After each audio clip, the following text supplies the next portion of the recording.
یک داستان تکان دهنده در یک مجله منارالایمان عربی که از دوستان در استان فارس به من داد خیلی تکان دهنده است. من خوندم، ملخصش اینه: در شهر بزرگ اسکندریه مصر، کشور مصر، ولی وقت تمام شده، ولی این مختصر 2 دقیقه بیشتر نمیگیره، معذرت میخوام. در شهر سالمند قصه‌ای رو روایت میکنه، میگوید این همین چند ماه سوار بودم، مسافرات تکمیل شد در ایستگاه، صدا زدن حرکت، میخوایم حرکت بکنیم، مسافرات سوار بشن. جای 1 نفر 2 نفر خالی بود، صندلی جلو من.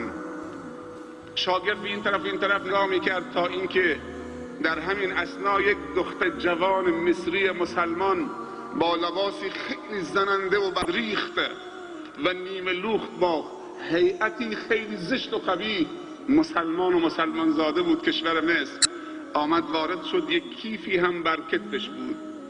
وقتی وارد شد موت و بدن من سیخ شد و کل مسافرین همه مات و مبهوت شدن. حیرت آور بود.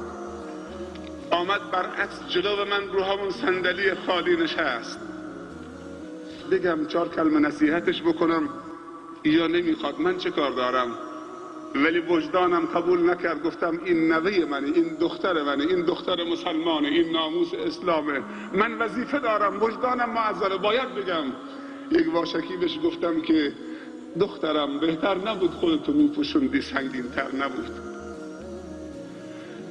میگه از روی دلسوزی من جای پدر بزرگش بودم، به مجردی که همین کلامو گفتم از روی صندلی بلند شد. من فکر کردم میخواد تشکر بکنه، بلند شد، هرچی حرف زشت در دنیا هست به من پیرمرد با صدای بلند زد، هم آبروی خودش و هم منو نابود کرد. گفتم استغفر الله، لا حول ولا قوة الا بالله، با چه چیزی مواجه شدم؟ بعد نشست رو صندلی، 1 نیم ساعت نشست، اتوبوس رفت، دوباره بلند شد. گفتم حتما داره فکر میکنه که اشتباه کرده، میخواد معذرت خواهی بکنه. دوباره بلند شد، با یک تکبر و غروری کیفشو در آورد، در کیف باز کرد، یک تلفن همراه داخل کیفش بود. گفت پیرمرد خرفتی، تو که میگی خدا و جهنم و آخرت، این تلفن منو بگیر، به اون خدا زنگ بزن تا غرفه‌ای و اتاقی در جهنمش برای من رزرو بکنه.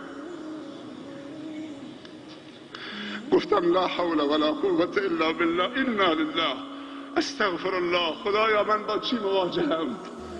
بعد میگه دختر نشست، تلفنشو گذاشت و نشست، سرش گذاشت روی صندلی جلوی، سر بلند نکرد، ماشین رفت تا رسید به مقصد. بعد میگه شاگرد گفت اینجا آخرین ایستگاهه، پیاده بشید. رسیدیم. بعد میگه همه پیاده شدن، ما چند نفر نشسته بودیم. سرت بلند کن. جواب نمیده. خانم به مقصد رسیدیم، مسافرها پیاده شدن، تو فقط موندی.